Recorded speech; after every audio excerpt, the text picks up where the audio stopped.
to call this meeting to order.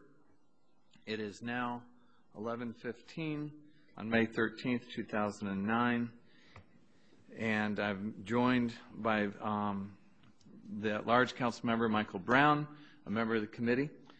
Let me begin by welcoming everyone to this meeting of the committee.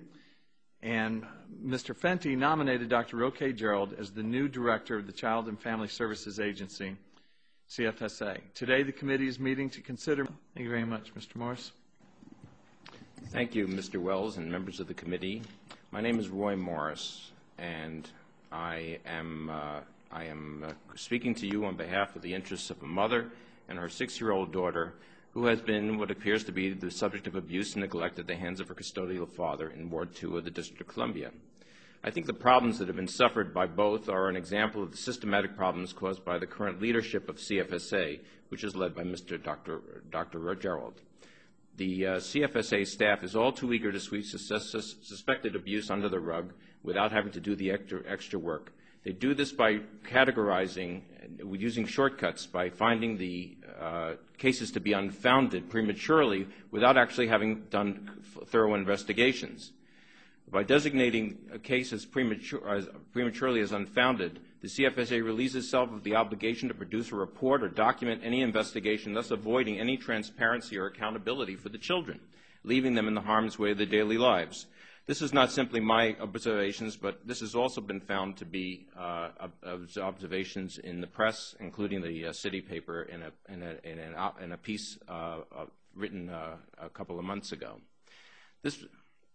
4 experts in this particular case reported the threatening abuse and neglect of the 5-year-old by the father, supported by a mountain of evidence. Eager to close the case without doing any background investigation, the CFSA caseworkers went to the suspect father's one-bedroom apartment, spoke to the father and spoke to the child, and concluded right then and there the reports for the experts were unfounded, effectively closing the case. Bizarrely, the CFSA workers provided the father with a handwritten report in violation of CFSA and the D.C. laws. And that report basically said all this stuff was unfounded without having gone back to the original report, mandated reporters to discuss the matter or even to provide the same courtesy to the non-abusing parent.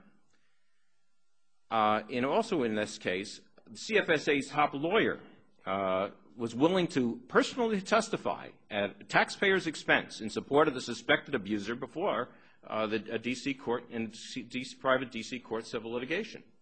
Specifically on the morning following the initial visit of the investigating CFSA worker to the child's home, the top attorney for CFSA made a personal appearance at the D.C. courthouse, which appeared to be at the request of and on behalf of the abusive father in this private litigation matter. CFSA was not in any way a party to that case, nor was the CFSA's top attorney acting in response to any court directive or subpoena, as far as I know. And I believe this personal unauthorized appearance by this attorney was also a violation of CFSA DSC code laws, given that it was an ongoing investigation. The examination was so superficial that was done that only 12 days later, the child returned to the same hospital complaining of sores in her mouth and lesions in her groin, prompting a different doctor to suspect sexually transmitted herpes and to take a culture. I think the problem with CFSA is that there's a bias here, and I think the bias is that if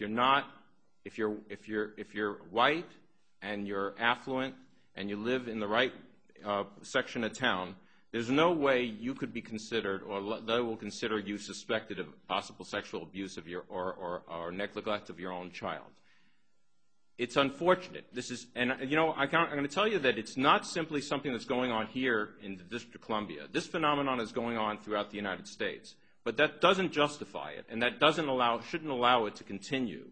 The District of Columbia should be doing better, not par, with the subpar performance of CPS agencies in a lot of parts of the United States. Thank you, Mr. Morris. Thank you very much. Mr.